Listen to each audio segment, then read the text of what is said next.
For the News and Observer, I'm Dawn Vaughan, Capitol Bureau Chief and host of Under the Dome, and you're listening to our latest episode or watching on YouTube for the week of November 6, 2023. I'm here with my politics team colleagues, Avi Bajpai and Korie Dean. Korie is our higher ed reporter, so there's a fair amount of politics and higher ed crossover any given day, especially recently. So the way I'm going to lead into that is with the campaigns and appointments and Beth Wood, if that'll draw you all in to keep listening. So Beth Wood, of course, is the state auditor. She is a Democrat, and she made a lot more headlines than her audits for what happened almost a year ago, where basically she wrecked a state-owned car in downtown Raleigh. And that played out for... Avi, you covered a lot of that for weeks, months, for a while until her court date. Yeah, right? A couple of months from late January until about late March. That story kind of followed her week by week as reporters kind of asked her to confirm what was going on, address the situation. She issued some couple of statements, apologized for it, but more and more details came out. And then eventually she pleaded guilty to a misdemeanor charge and then tried to sort of put that behind her. She said she was going to run for re-election after all this came out. And before, which, yes. I mean, I guess she was kind of a given. The thing about Wood is that she really has a lot of bipartisan support. You know, Republicans and Democrats still showed support, saying they would let the court process play out. And then it did, and time passed and things were pretty quiet, usual churning out of like regular audits.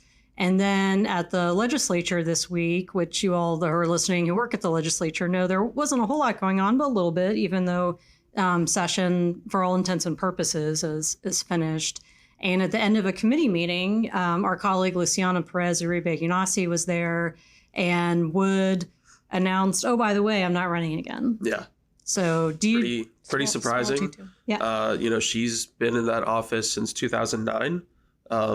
Under 3 governors. She, like you were saying, she's highly regarded by everyone, basically, in state government, all the different, council of state members, legislative leaders. So pretty big announcement to have her saying she's not going to run for re-election, and then having her race, which I was looking at, she had fairly comfortable victories earlier, but the last 2 cycles, it was kind of competitive. So that's another thing. It's going to be yet another competitive open race. An auditor, not everyone pays attention, but it certainly, gets some high profile candidates, which takes us to what higher ed and UNC might have to do with the auditor's race, Korie. Yeah, so there are a few different candidates, Republican candidates, who have announced that they're running. But one is Dave Bolick, who is a member of the UNC-Chapel Hill Board of Trustees. He's been on that board for several years. He was its chair for 2 years until just a couple months ago when there was a turnover in leadership. Interesting. The politics and higher ed crossover just keeps on churning, Now, this is an election, not an appointment, but there's a fair amount of appointment changes lately. What are some of the highlights that people should know about what's been going on? Yeah, so earlier in the legislative session, there had been the usual big appointments bill, and that included appointments to boards of trustees, and they had done the Board of Governors appointments even earlier in the session, actually pretty early on. But because of some bills, I think it's Senate Bill 512, right, which you've covered and I've covered, and then some additional appointments in the budget, I believe. There was another appointments bill that came out, included 4 new appointments to the UNC-Chapel Hill and NC State University boards. Those will be the only 2 universities in the UNC system to have 15 members. The others have 13. And it also included an interesting pick for a special Superior Court judge, also related to UNC, that Clayton Summers, who used to be a vice chancellor and now has a administrative position in athletics at UNC, will be a special Superior Court judge. And he was part of the, I would say, controversial deal to settle over the Silent Sam Confederate Monument at UNC a few years ago. So lots, again, that higher ed politics crossover. Do we know where Silent Sam is now? What did they end up doing, I think? I'm Not sure. I feel like somebody found it in storage and then it's probably still sitting there. Yeah, I'm not sure where it is. Yeah, the deal would have been to give it to the Sons of Confederate Veterans, but that deal was, and to give that group $2.5 million to care and preserve it. But that was overturned by a judge, so I'm not actually sure what happened to it after that. I feel like the trail's gone cold on a lot of the Confederate statues as far as where they've been. And something that, I bring this up a lot, and I am again, is that about the time of the Confederate statues being torn down by protesters or the rest of them removed by the government in the state capitol here in Raleigh, there were plans for the long-stalled African Americans monument on the state capitol grounds. And that was in the budget of 2019 that Cooper vetoed, never became law. And then it came up at various times, had been on a long pause after the Confederate statues came down, but was revived again in the Senate budget this year, but the House didn't want it. So that story continues. Yeah, really. Yeah. I should also mention that Clayton Summers was Tim Moore's former chief of staff. So even before he was at UNC, he had been involved on the political side, and now, it's just... And there's another name on Senate Republicans that got a recent appointment, right? Blaine. Oh, Jim yes. Blaine. Yeah, sorry. There's a lot of people that keep track of. Yeah, there's a lot. Yes, Jim Blaine, Phil Berger's former chief of staff, is now on the UNC-Chapel Hill Board of Trustees. So, yeah, lots of crossover there. Yeah, for sure.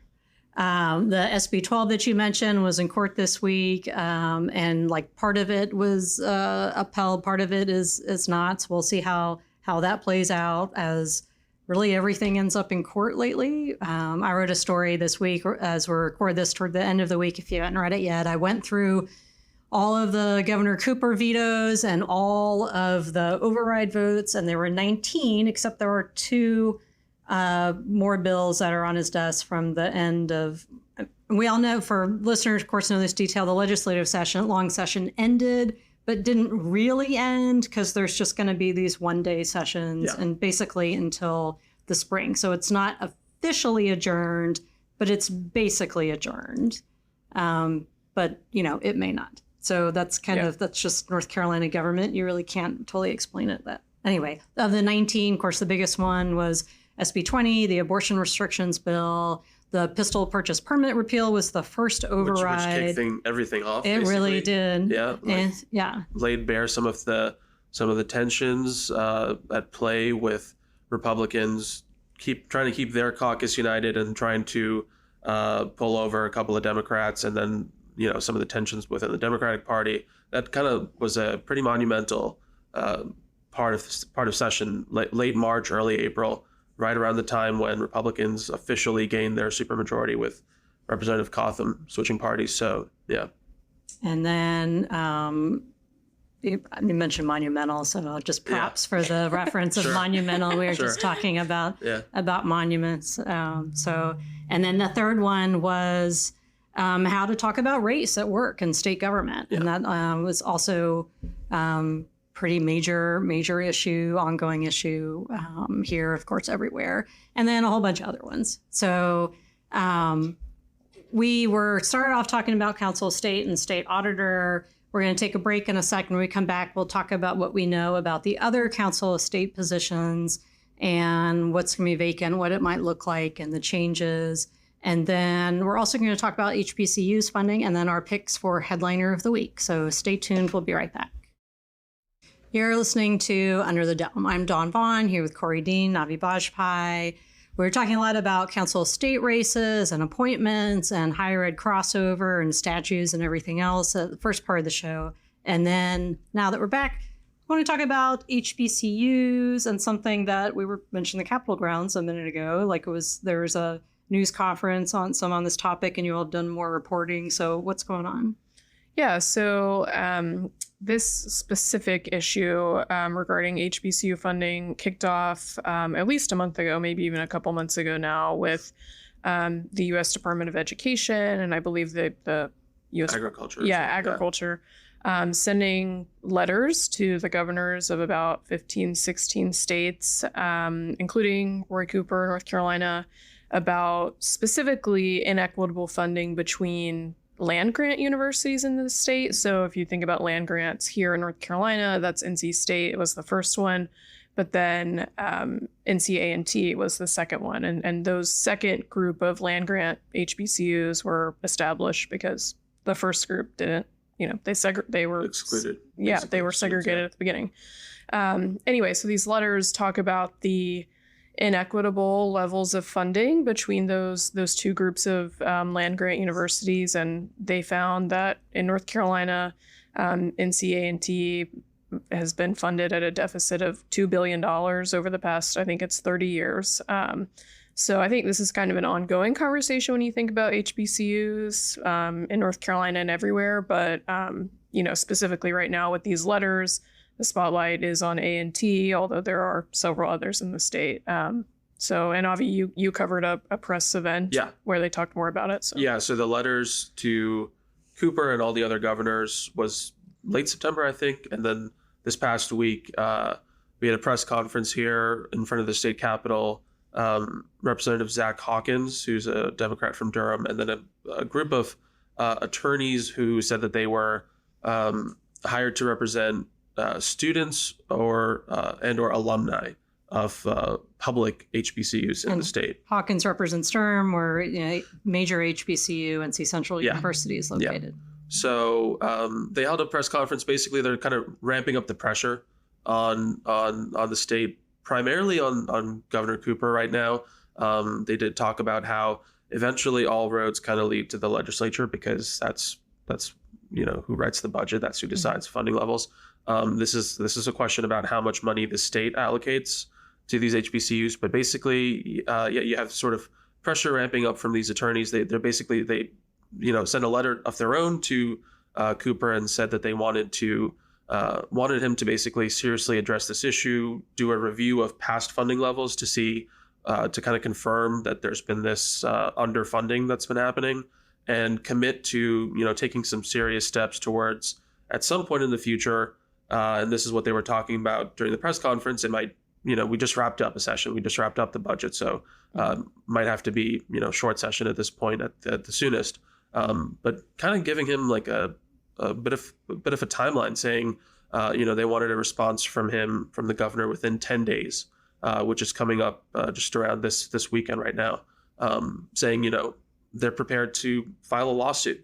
And some of those attorneys have filed a lawsuit's already been filed in Georgia.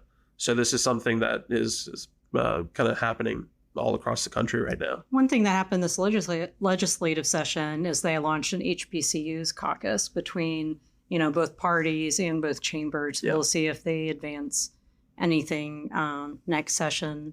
I know I remember when they started that caucus, one was John Hardister, who was the House Majority Whip, and he stepped down from the whip position because a lot of his time is spent running for labor commissioner.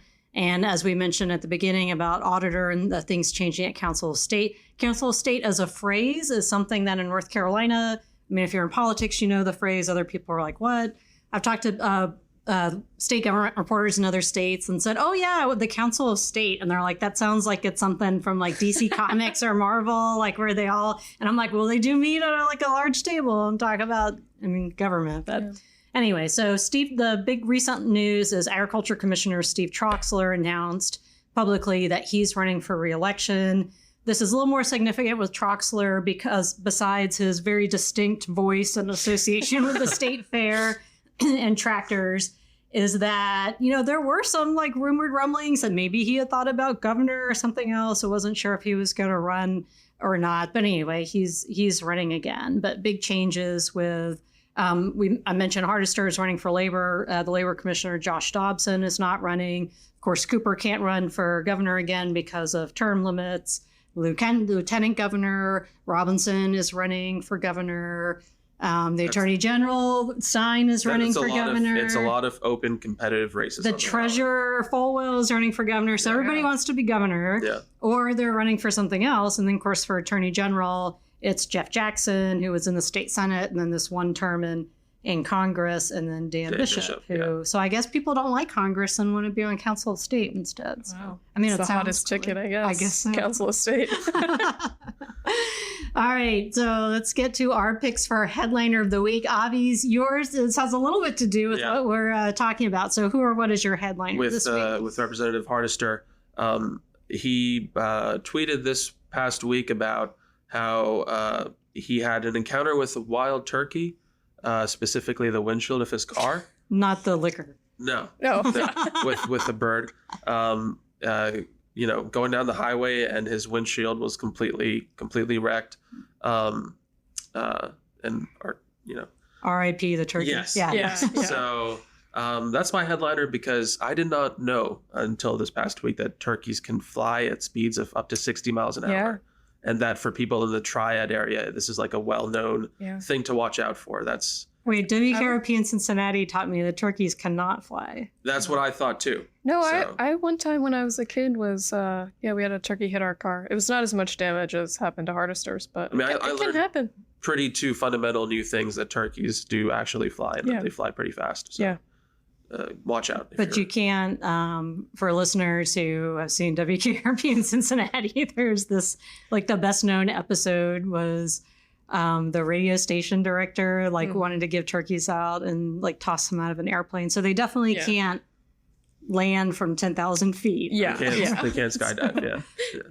Also this was a fictional radio show. So anyway, I'm sure our listeners want to, tell us all your turkey information. We could ask Jimmy Dixon, the representative who's a turkey farmer. I think he's one of the few farmers in the legislature. Probably need a podcast episode dedicated solely to that. Maybe Thanksgiving's coming up.